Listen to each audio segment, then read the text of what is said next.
सी programming series के इस video में आज का जो टॉपिक हमने रखा हुआ है वो डेटा टाइप्स के ऊपर रखा हुआ है। किसी भी प्रोग्रामिंग लैंग्वेज में यदि हम प्रोग्रामिंग लैंग्वेज को अच्छे से समझना चाहते हैं, उसमें प्रोग्रामिंग करना चाहते हैं, तो हमें उसके फंडामेंटल्स अच्छी तरीके से आने चाहिए, उसकी पूरी नॉलेज हमारे पास होना चाहिए।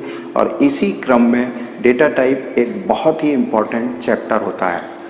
तो आज के इस वीडियो में हम डेटा टाइप को समझें, इसके लिए मैं आपको एक एग्जाम्पल देना चाहूँगा। मान लेते हैं आप अपने किचन में जो फूड प्रोसेसिंग मटेरियल है, जैसे साल्ट हुआ, चिली पाउडर हुआ, शुगर हुआ, इन सबको स्टोर करके रखना चाहते हैं, तो आपको इनके लिए कंटेनर्स की आवश्यकता होगी। यदि आपके पास कंटेनर नहीं है तो आप बाज़ार जाएंगे और दुकानदार से बोलेंगे कि हमें फूड प्रोसेसिंग मटेरियल स्टोर करने के लिए बहुत सारे कंटेनर्स चाहिए। तो वो आपसे पूछेगा क्या क्या चीज़ स्टोर करनी है। उस समय आपको बताना होगा कि हमें आटा स्टोर करना है, तो वो इस बड़ी साइज़ का कंटेनर आपको देगा। आप उससे बोलेंगे मुझे चिली पाउडर स्टोर करना है, तो एक छोटा सा कंटेनर आपको देगा।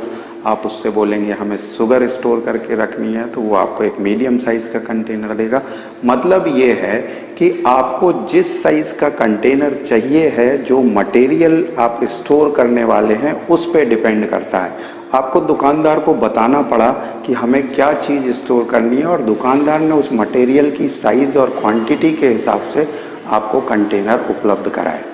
ठीक इसी तरीके से जब हम कंप्यूटर की मदद से कोई प्रोसेसिंग करते हैं, कोई काम करते हैं, तो हमें कंप्यूटर को कई तरह का डाटा देना पड़ता है। ये डाटा अलग अलग तरह का हो सकता है। उदाहरण के लिए जब हम कोई काम करें तो हमें स्टूडेंट का नेम इनपुट करना है, तो जो स्टूडेंट का नाम है वो कई कैरेक्टर्स से मिलके बना हुआ है। अगर हम उसकी एज इनपुट करते हैं तो उसका जो एज है वो नंबर टाइप डाटा है। तो इस तरीके से कंप्यूटर में फीड किए जाने वाला डाटा जो है वो कई वैरायटी का हो सकता है, और उसकी हिसाब से ही कंप्यूटर मेमोरी एलोकेट करता है। लेकिन हमें मेमोरी एलोकेशन के लिए कंप्यूटर को बताना पड़ता है कि हम किस तरीके का डाटा यूज़ करने वाले हैं। तो चूंकि हम सी प्रोग्रामिंग की बात कर रहे हैं, इसलिए हमें ये जानना जरूरी है कि सी लैंग्वेज में किस किस तरह के डाटा को सपोर्ट किया जाता है, या फिर हम ये कहें कि सी लैंग्वेज में हम किस किस तरह के डाटा को सबसे ज़्यादा यूज़ कर सकते हैं। उसी को हम डाटा टाइप्स बोलते हैं। तो सी लैंग्वेज में कौन कौन से डेटा टाइप्स हम यूज़ करते हैं उन्हें हम देख लेते हैं। बोर्ड पे आप देखेंगे हमने डाटा टाइप्स को 3 अलग अलग कैटेगरी में डिवाइड किया हुआ है। यानी कि सी लैंग्वेज में जो विभिन्न तरह के डेटाज हम यूज़ करते हैं उनको अगर हम कैटेगरी वाइज डिवाइड करें तो 3 कैटेगरी बनती हैं। पहली कैटेगरी होती है प्राइमिटिव डेटा टाइप्स, या इसी को हम बेसिक डेटा टाइप भी बोलते हैं, इसी को हम फंडामेंटल डेटा टाइप भी बोलते हैं, इसी को हम बिल्ट इन डेटा टाइप भी बोलते हैं, और इसी को हम प्राइमरी डेटा टाइप भी बोलते हैं। बिल्ट इन डेटा टाइप यानी कि जो सी लैंग्वेज की लाइब्रेरी में पहले से ही डिफाइन है, पहले से ही बने हुए हैं, उनकी सारी प्रॉपर्टीज़ पहले से ही फिक्स है, ऐसा डाटा हमारा प्राइमिटिव डेटा टाइप कहलाएगा। दूसरी जो कैटेगरी है उसको हम बोलते हैं derived data type. Derived data type वो होते हैं जो प्राइमिटिव डेटा टाइप की मदद से तैयार हुए होते हैं। इनमें मुख्य रूप से आप देखें तो एरेज, पॉइंटर्स, फंक्शंस इत्यादि हो सकते हैं। तीसरी जो कैटेगरी है जिसको हम बोलते हैं user defined data type. User defined data types वो डेटा टाइप हैं जो हम आप लोग यानी कि यूज़र जो कंप्यूटर पे प्रोग्रामिंग लैंग्वेज में प्रोग्राम तैयार कर रहा है, वो यूज़र जिन डेटा टाइप्स को डिफाइन करेगा वो कहलाएंगे यूज़र डिफाइंड डेटा टाइप। और ये यूज़र डिफाइंड डेटा टाइप्स जो भी होते हैं वो प्राइमिटिव डाटा टाइप्स और ड्राइव्ड डाटा टाइप इन दोनों की मदद से डिफाइन किए जाते हैं, तैयार किए जाते हैं। इनमें मुख्य रूप से स्ट्रक्चर हो सकता है, यूनियन हो सकता है, इन्यूमरेटेड डेटा टाइप्स हो सकता है।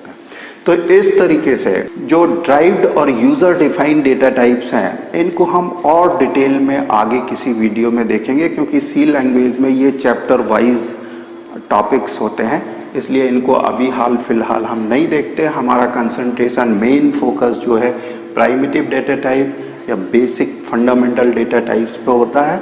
तो हमारे इन करेंट वीडियो में आप प्राइमरी डेटा टाइप पर फोकस करेंगे।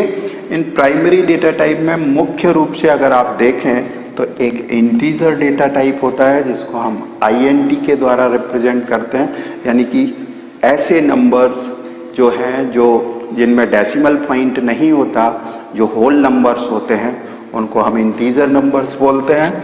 दूसरा है फ्लोटिंग पॉइंट टाइप, यानी कि ऐसे नंबर्स जिनमें डेसिमल पॉइंट होता है, जिनमें फ्रैक्शनल पार्ट होता है, उनको हम फ्लोटिंग पॉइंट टाइप बोलते हैं और सी लैंग्वेज में इसको फ्लॉट के द्वारा रिप्रेजेंट किया जाता है। तीसरा है कैरेक्टर टाइप डेटा। कोई भी सिंगल कैरेक्टर हो जो आपके कीबोर्ड में होते हैं, यदि उनको हम कंप्यूटर में फीड करेंगे तो वो कैरेक्टर टाइप डेटा कहलाएगा और इसको सी लैंग्वेज में CHAR के द्वारा रिप्रेजेंट किया जाता है। और चौथा है वॉइड यानी कि वैल्यूलेस, जिसकी कोई वैल्यू नहीं होती, ऐसा डेटा टाइप आपका वॉइड डेटा टाइप कहलाता है। तो प्राइमरी डेटा टाइप्स आपने देखे 4 तरह के हो सकते हैं, integer type, floating point type, characters type या वॉइड। इनमें भी कई कैटेगरी हैं जिन्हें हम नेक्स्ट वीडियो में डिटेल में समझने की कोशिश करेंगे। हाल फिलहाल आप डेटा टाइप का ये क्लासिफिकेशन, ये एग्जाम्पल याद रखें और अगले वीडियो तक आपको थोड़ा सा वेट करना पड़ेगा। तब तक के लिए आपको बहुत बहुत धन्यवाद।